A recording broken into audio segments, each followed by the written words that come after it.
سكن. Bismillahirrahmanirrahim, alhamdulillahi rabbil alamin, amma ba'd. Aujourd'hui, une nouvelle fois avec l'imam Ahmed ibn Hanbal, rahimahullah.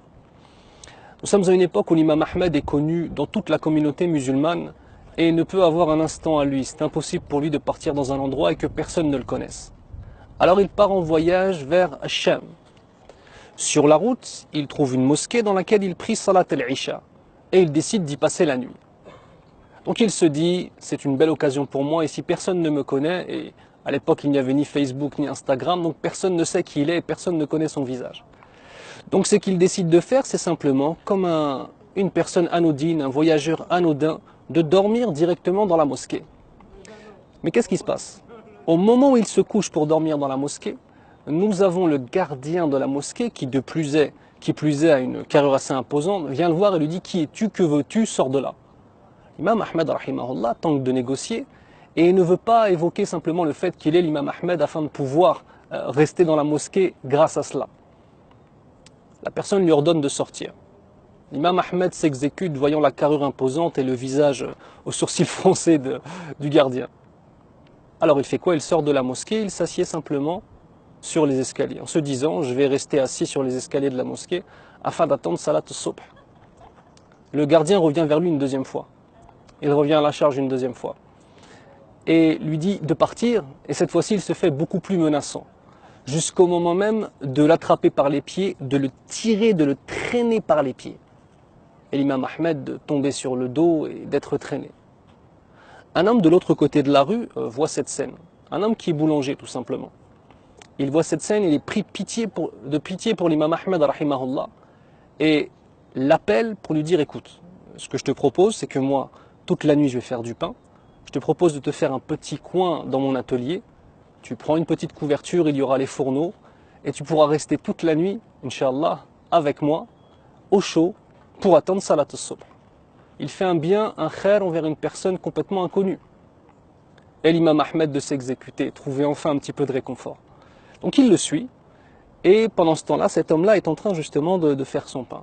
Et il remarque une chose qui lui plaît beaucoup. C'est que pendant toute la nuit, sans même s'arrêter, sans arrêt, il dit Subhanallah, Allahu Akbar, Alhamdulillah, La ilaha illallah, wa la hawla wa la quwwata illa billah. Sans s'arrêter. Pas une seconde, pas une minute. L'imam Ahmed pense tout simplement qu'il va pouvoir s'endormir en l'écoutant, faire son rappel, et que le sommeil va venir.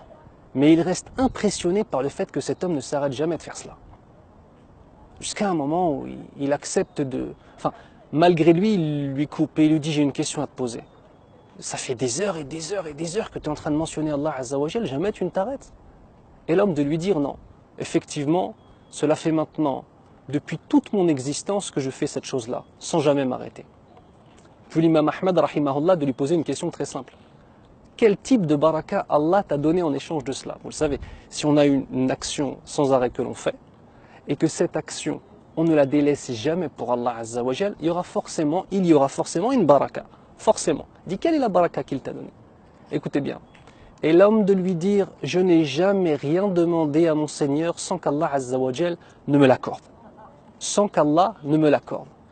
À l'exception d'une seule chose. Et cette chose-là, j'ai la certitude qu'Allah me l'accordera. Mais je ne sais pas quand.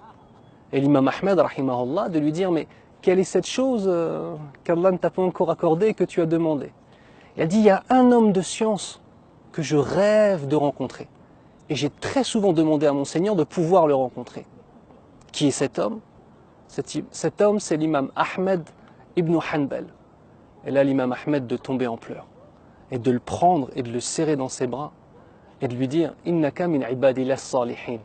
Tu es certes parmi les rapprochés d'Allah Azza wa Jal. Je suis l'imam Ahmed ibn Hanbal et Allah Azza wa Jal a fait en sorte qu'un homme me traîne par les pieds jusqu'à toi. Fais dua pour nous.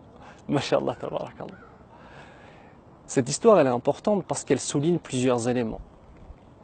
L'élément le plus important dont on va parler aujourd'hui, c'est que tu ne sais pas où se trouve le bien.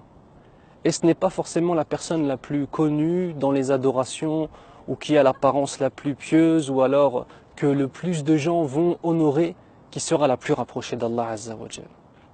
Alors l'action, elle est très simple. ne néglige pas les adorateurs d'Allah et ne crois pas que seules les personnes qui ont le plus de gloire et qui sont le plus reconnues sont les personnes les plus importantes auprès d'Allah. L'imam Ahmed était comme un petit enfant face à ce boulanger qui faisait cette action chaque jour de sa vie sans jamais la délaisser. L'action, c'est d'avoir conscience que les hommes pieux et les femmes pieuses sont partout et que tu ne sais pas forcément qui ils sont. Ne néglige pas les gens, ne néglige pas les gens. Et peut-être qu'un vieux shibani de ta mosquée que tu ne soupçonnes même pas est à rapprocher d'Allah Azza wa Jal et qu'une seule dua de sa part te fera rentrer au paradis.